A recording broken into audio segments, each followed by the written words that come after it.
결국 은행은 자기 돈으로 돈을 버는 것이 아니라 남의 돈으로 돈을 창조하고 이자를 받으며 존속해가는 회사인 것이다. 바로 이것이 우리 사회가 빚 권하는 사회가 된 이유이다. 안녕하세요. 책을 천천히 조용히 목소리로 담아내는 시간 낭독일기입니다. 오늘은 조금 다른 시작을 해볼까 해요. 그동안 무드 아틀리에라는 이름으로 여러분과 함께 해왔었는데 이제는 채널명의 낭독일기로 바꾸게 되었습니다. 저는 이 이름이 여러분께 조금 더 책과 관련된 느낌으로 다가갈 수 있을 것 같아서 이렇게 결정을 내리게 되었습니다. 앞으로 낭독일기라는 이름에 맞게 더욱 친근하고 가까운 느낌으로 다가가도록 노력하겠습니다. 책을 읽고 그 안의 이야기를 함께 나누는 시간들이 여러분에게 더 친숙하고 편안하게 다가갈 수 있기를 바랍니다. 벌써 5월의 첫날이네요. 따뜻한 5월이 시작되면서 날씨도 점점 더 따뜻해지고 있죠. 그런데 이렇게 날씨가 좋아지니까 마음도 조금씩 가벼워지는 느낌이 듭니다. 여러분도 바쁜 한 주를 보내셨을 텐데 이제는 주말을 맞이하며 가족들과 따뜻한 시간들을 보내는 것도 좋을 것 같아요. 가족과 함께 즐거운 시간을 보내며 이번 한 주의 피로를 풀고 편안하고 소중한 순간을 만끽하시길 추천드립니다. 오늘 함께 읽을 책은 EBS 다큐프라임 자본주의입니다. 자본주의. 우리는 그 말만 들어도 아주 익숙하죠. 어떤 사람은 자본주의가 뭐 다 그런 거지 라고 생각하고 또 어떤 사람은 자본주의가 정말 나쁜 거야? 라고 반문할 수도 있을 거예요. 이렇게 익숙한 단어가 왜 갑자기 우리가 다시 들여다봐야 할 주제가 되었을까요? 자본주의는 단순히 경제학의 이론에 그치는 것이 아닙니다. 우리의 일상, 우리의 소비, 우리의 삶의 방식, 그리고 우리가 무엇을 목표로 살아가고 있는지와 깊이 연결되어 있죠. 우리가 매일 만나는 선택들, 무엇을 사고, 무엇을 가지려고 하고, 무엇을 성공으로 여기는지, 그 모든 것들이 바로 자본주의라는 시스템 안에서 이루어지고 있어요. 이 책은 바로 그 자본주의를 그리고 우리가 그 안에서 어떻게 살아가고 있는지에 대해 묻고 있습니다. 우리는 늘 더 많은 것을 추구하고 더 나은 삶을 살아야 한다는 압박 속에서 살고 있어요. 하지만 그런 삶이 정말 우리가 원하는 삶일까요? 정말 그 길이 우리가 진정으로 찾고 있던 행복과 만족으로 이어지는 길일까요? 저는 이 책을 읽으면서 자본주의 틀 안에서 우리가 겪는 작은 갈등들을 새삼 느끼게 되었습니다. 우리는 자꾸 더 많은 것을 원하지만 그게 정말 우리를 행복하게 할까요? 우리는 성공을 추구하지만 그 끝은 결국 어디에 있을까요? 물질적인 풍요와 정신적인 만족은 과연 같은 방향을 바라보는 걸까요? 이 책은 그런 생각의 씨앗을 던집니다. 자본주의 세계 속에서 우리는 매일 같은 길을 걷고 있지만 그 길이 정말 우리가 가고 싶은 길인지 돌아볼 기회를 준다는 점에서 저는 이 책이 단순히 경제적인 이야기 그 이상이라고 생각했어요. 오늘 낭독을 통해 여러분도 조금씩 이런 질문들을 스스로에게 던져보게 되기를 바랍니다. 우리가 추구하는 삶, 우리가 살아가는 방식은 정말 우리가 원하는 대로 이루어지고 있는지, 혹은 그저 사회적 압박 속에서 흘러가는 길인지 자신에게 솔직히 묻고 답하는 시간이 되었으면 좋겠습니다. 그럼 이제 책을 펼쳐보겠습니다. 오늘의 낭독을 시작합니다. 물가는 절대 내려가지 않는다. 물가는 왜 오르기만 할까? 자본주의 사회에서 우리들은 끊임없이 소비 활동을 한다. 자급자족도 아니고 물물교환도 아닌 이상 우리는 필요한 물건을 돈을 주고 산다. 어제도, 오늘도, 그리고 내일도 소비를 하지 않으면 우리의 삶 자체가 0이 될 수 없다. 그런데 이 소비 활동이 타격을 입을 때가 있으니 그것은 바로 물가가 상승할 때이다. 들어오는 수입은 일정한데 그에 반해 물가가 오르면 그만큼 일상에서의 괴로움을 감수해야 하기 때문이다. 그러면서 푸념처럼 도대체 물가는 왜 오르기만 하고 내려가지 않는 거야? 라고 말하기도 한다. 또 누군가는 반대로 물가가 내려가면 좀 더 여유로운 생활을 할 수 있을 텐데 라는 기대를 품기도 한다. 이런 생각의 배경에는 물가는 유동적이다 라는 전제가 깔려 있다. 즉, 물가는 오를 수도 있지만 내릴 수도 있다고 여기는 것이다. 우리가 자본주의에 대해 크게 착각하는 것 중 하나가 바로 이것이다. 자본주의의 세상의 현실에서는 절대로 물가가 내려갈 수 없다.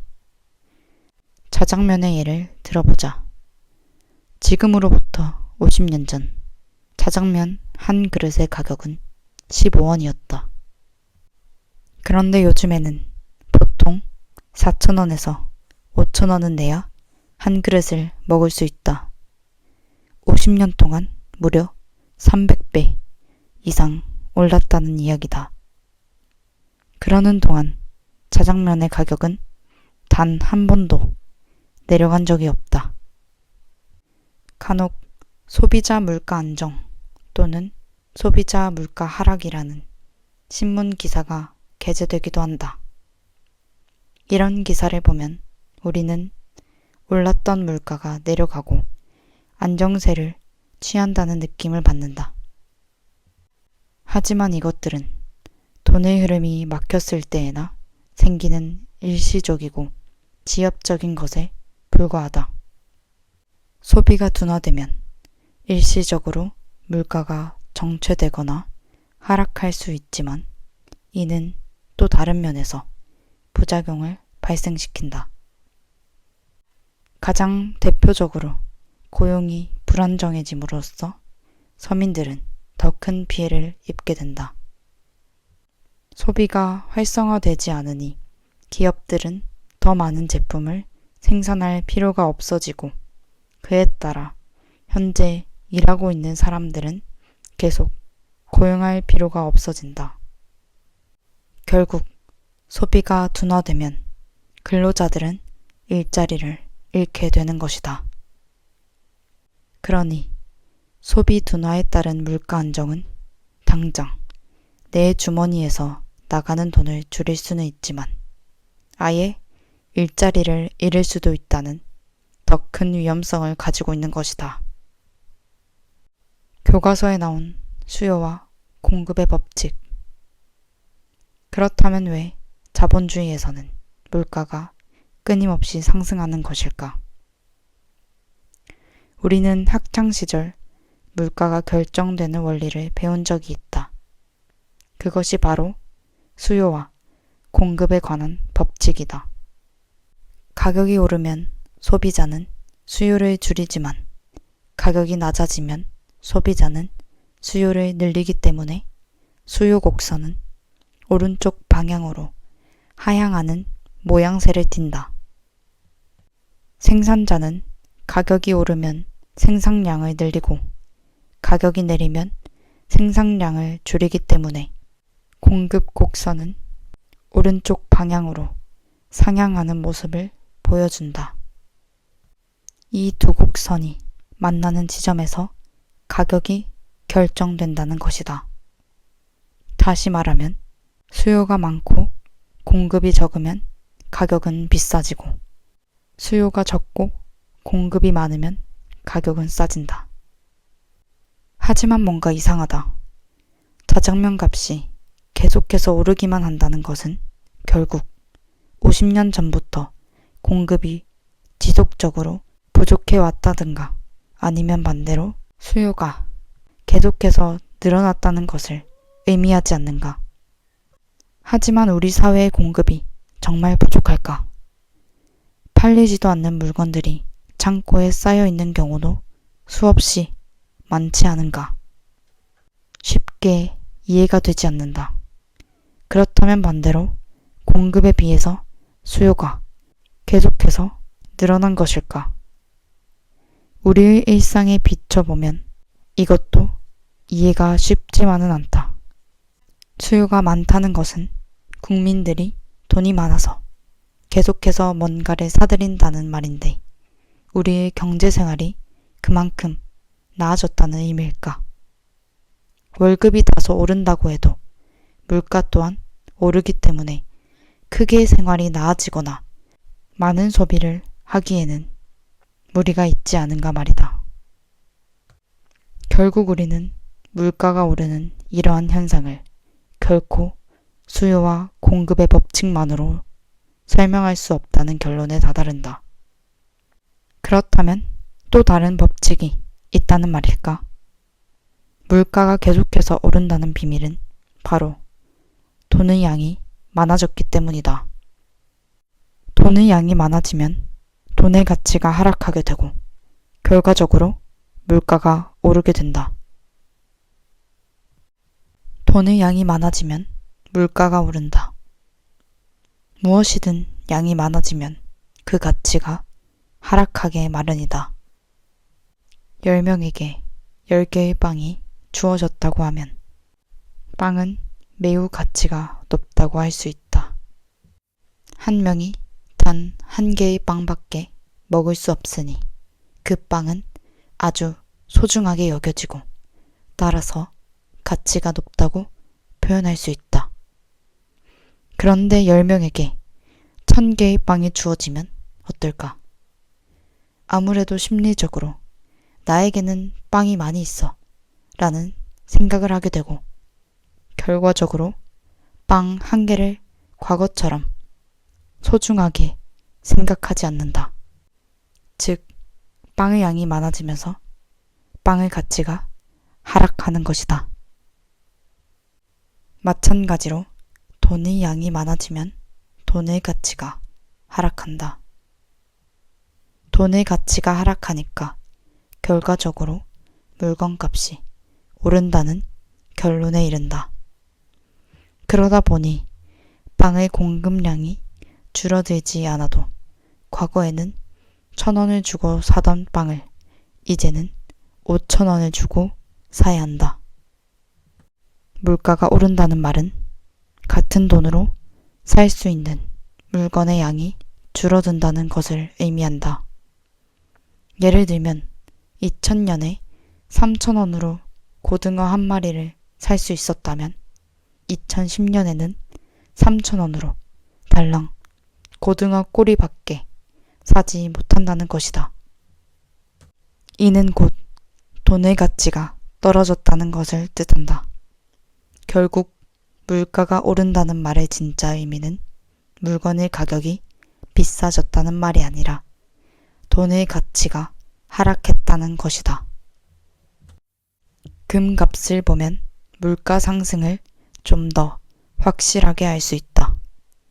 1970년 $1,000를 가지고 있으면 금 28온스를 살 수 있었다.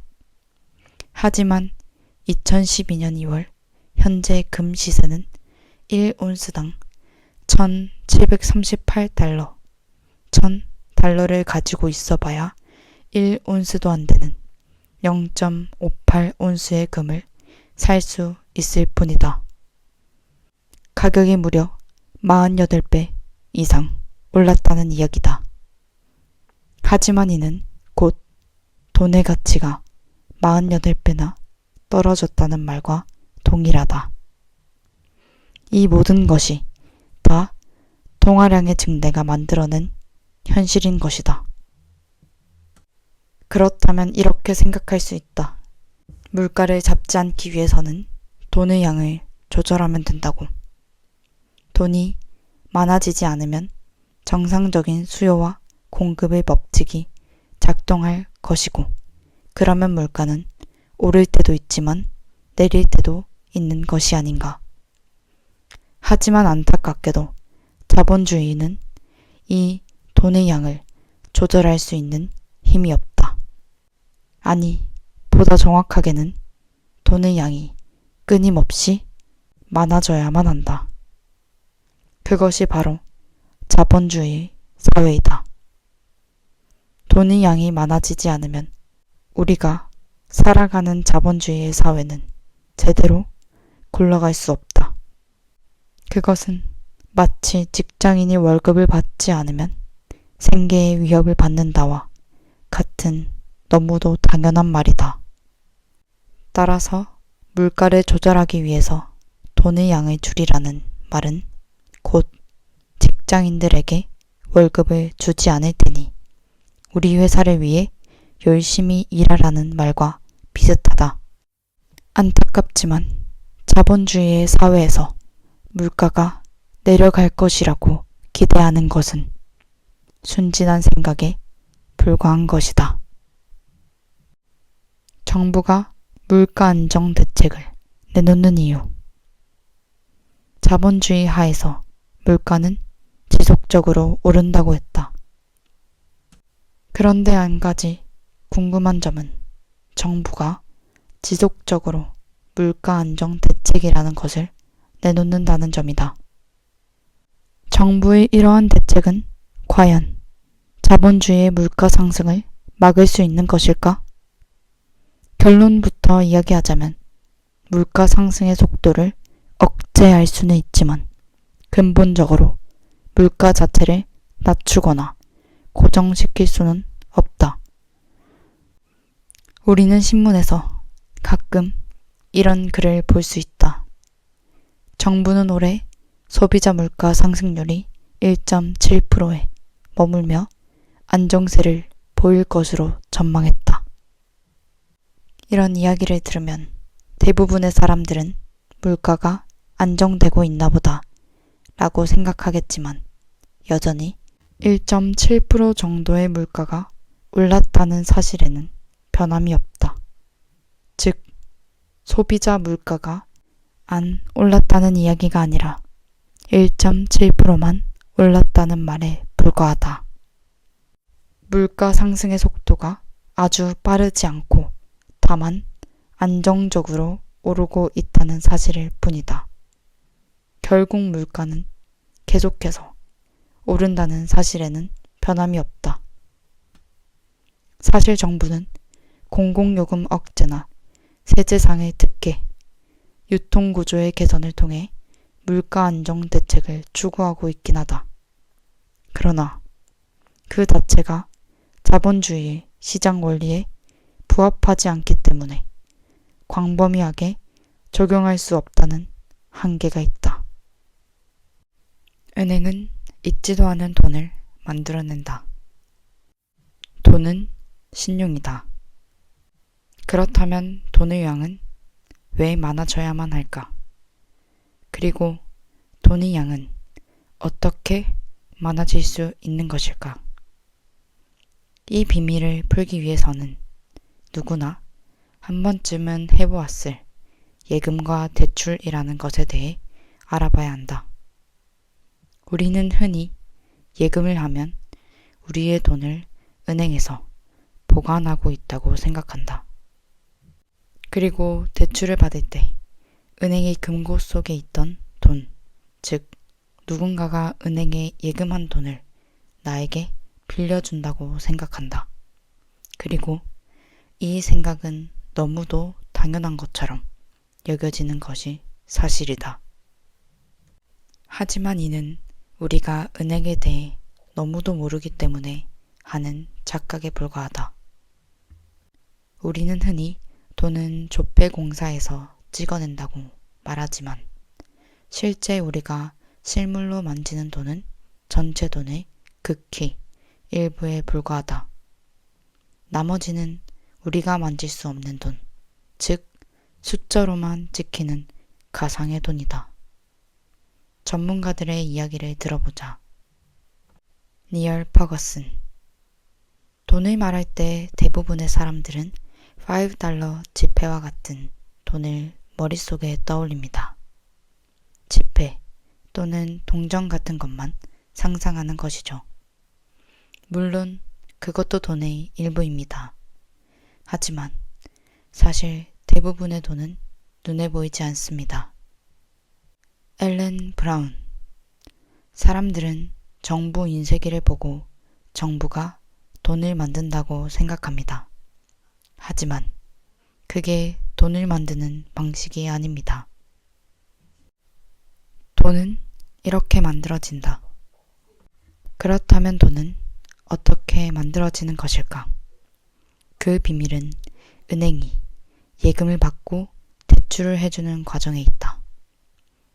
예를 들어 집에 있는 금고에 100원을 넣어둔다고 해보자. 그러면 아무리 많은 세월이 지나도 100원은 그냥 100원에 머물러 있을 뿐이다. 그런데 만약 그 돈을 은행에 예금한다고 해보자. 은행은 그 돈을 그냥 가만히 놔두지 않는다. 은행은 100원이 들어오면 그중 10원만 남기고 나머지 90원은 A라는 사람에게 대출을 해준다. 이렇게 되면 나의 통장에 이미 100원이 찍혀 있을 뿐더러 A라는 사람의 대출 통장에도 90원이 찍힌다. 이제 A도 90원을 쓸 수 있게 되니 나와 A가 동시에 쓸 수 있는 돈이 갑자기 190원이 된다. 결과적으로 100원의 예금이 대출이라는 과정을 거치면서 90원이라는 새로운 돈이 만들어진 것이다. 이렇게 난데없이 생긴 90원을 신용통화라고 이야기한다. 어떻게 이런 일이 가능할까? 그것은 바로 약속 때문이다. 은행이 100원의 예금을 받으면 10%만 남기고 다시 90원을 대출해도 된다고 정부가 허락했기 때문에 가능한 일이다.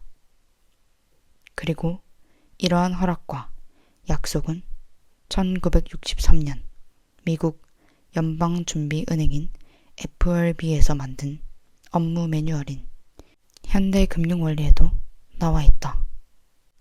이 규정에 따르면 은행은 10%의 돈을 부분 지급 준비율로 은행에 준비해둬야 한다. 이는 예금한 고객이 다시 돈을 찾아갈 것을 대비해 은행이 쌓아둬야 하는 돈의 비율을 말한다. 이를 간단하게 지급 준비율이라고 말한다. 실제의 돈보다 더 많은 돈이 시중에 있는 것은 이러한 지급 준비율 때문이다. 미국 하버드대 경제학과 제프리 마이론 교수의 이야기다. 예금의 대부분은 은행에 존재하지 않습니다. 다 대출이 되었죠. 은행에 두는 지급 준비율은 통상 10% 정도입니다. 당신이 1000달러를 계좌에 넣는다면 100달러는 은행에 보관되고 900달러는 주택대출, 자동차 대출, 기업 대출 등으로 대출되어 나갑니다. 우리가 은행에 예금한 돈은 결코 은행이 보관하고 있지 않다. 나의 통장에 그 금액만큼의 숫자가 찍혀 있을 뿐이며 나머지 90%의 돈은 다른 사람에게 대출되는 것이다. 반대로 내가 대출을 받는다고 해도 마찬가지다. 은행은 결코 다른 사람들에게 받은 돈을 일부를 나에게 빌려주는 것이 아니라 그들이 예금한 돈의 90%의 금액을 컴퓨터상에서 내 통장에 찍히게 함으로써 돈을 창조한다는 이야기다. 결국 은행이 하는 일은 돈을 보관하고 그것을 그대로 대출해서 어느 정도의 수익을 챙기는 일이 아니다. 은행이 하는 일의 본질은 없던 돈을 만들어내는 일이라고 할 수 있다. 지급 준비율에 따라 돈이 늘어난다. 그렇다면 돈은 어느 정도까지나 불어날 수 있을까? 예를 들어 100억을 예금했다고 가정해보자. 정부가 지급 준비율을 10%라고 정해줬다면 은행은 그중 100억의 10%인 10억을 놔두고 나머지 90억을 또 다른 B은행에 대출해준다. B은행은 다시 10%인 9억을 놔두고 81억을 C은행에 대출할 수 있다. C은행은 다시 여기서 10%를 놔두고 D은행에게, D은행은 다시 E은행에게, E은행은 다시 F은행에게 계속해서 대출해 줄 수 있게 된다.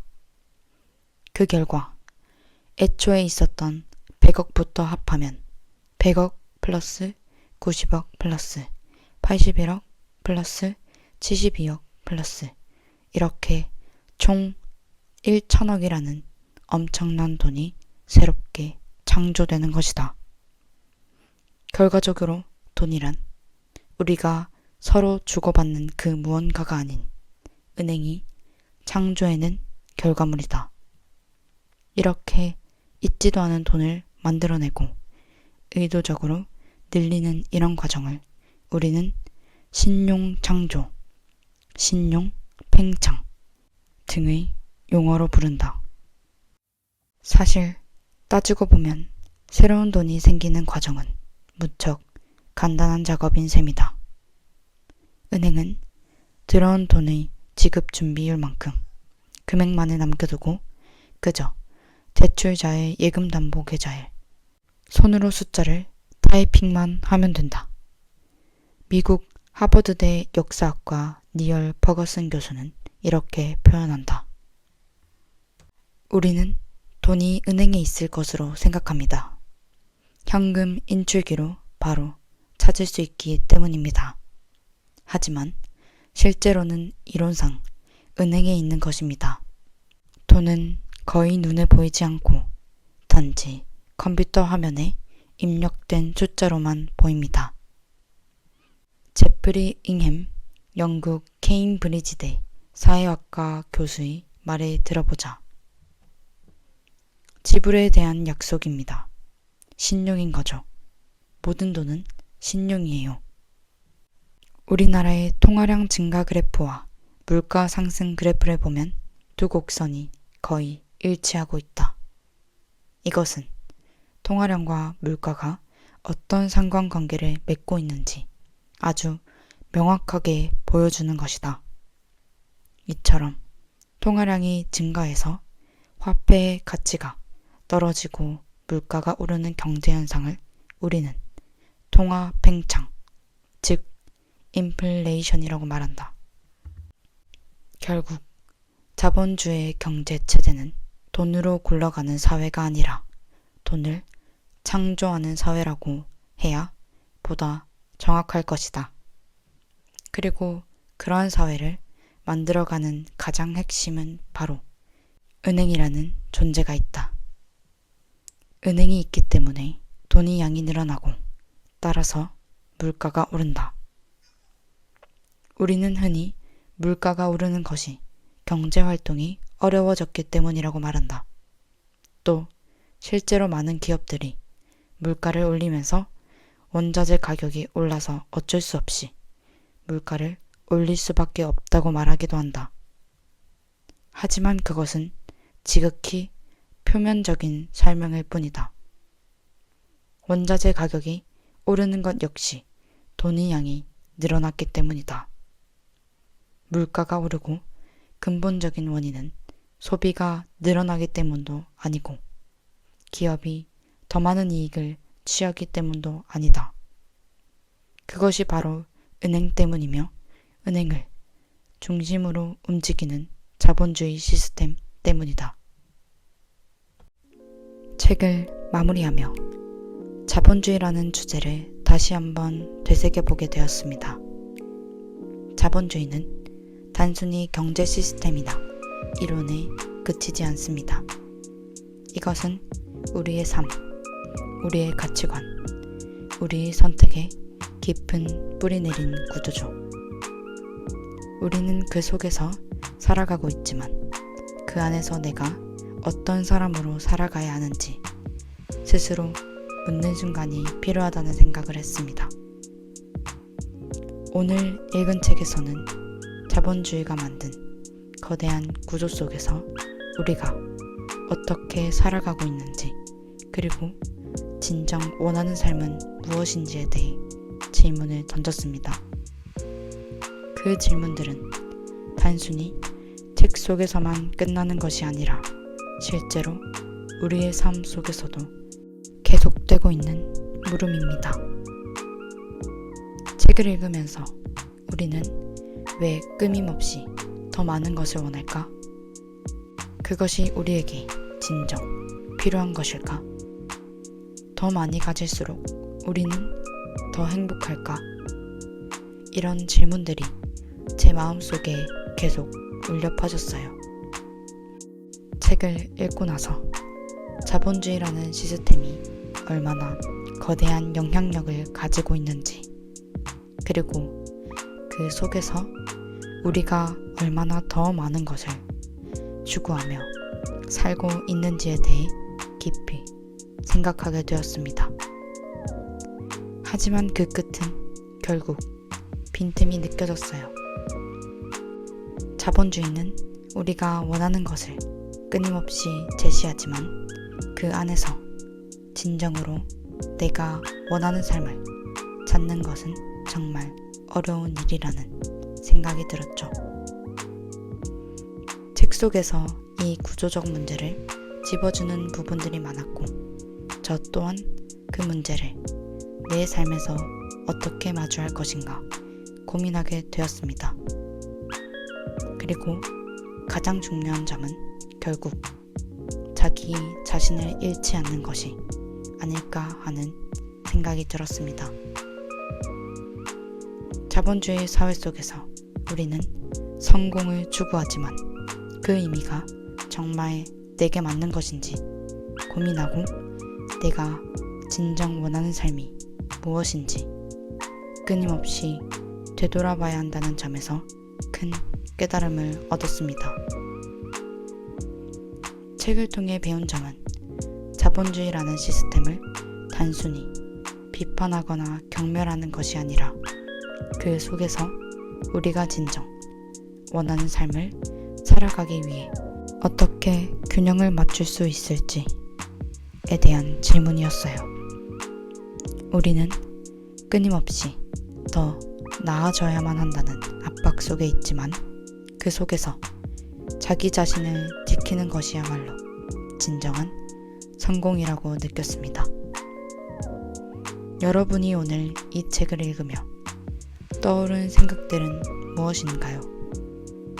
자신의 삶, 자신의 목표, 그리고 자본주의 속에서 살아가는 방식에 대해 어떤 감정을 느끼셨나요? 오늘의 낭독이 여러분에게 그런 질문을 던지는 시간이 되었으면 좋겠습니다. 그리고 그 질문들이 여러분의 삶을 조금 더 깊게, 조금 더 진지하게 바라보게 만드는 계기가 되었으면 해요. 오늘 함께 해주셔서 정말 감사합니다. 여러분이 오늘의 낭독을 들으며 얻은 생각들이 여러분의 하루 속 작은 변화를 일으킬 수 있기를 바랍니다. 낭독 일기였습니다. 다음 시간에 또 다른 이야기로 찾아오겠습니다.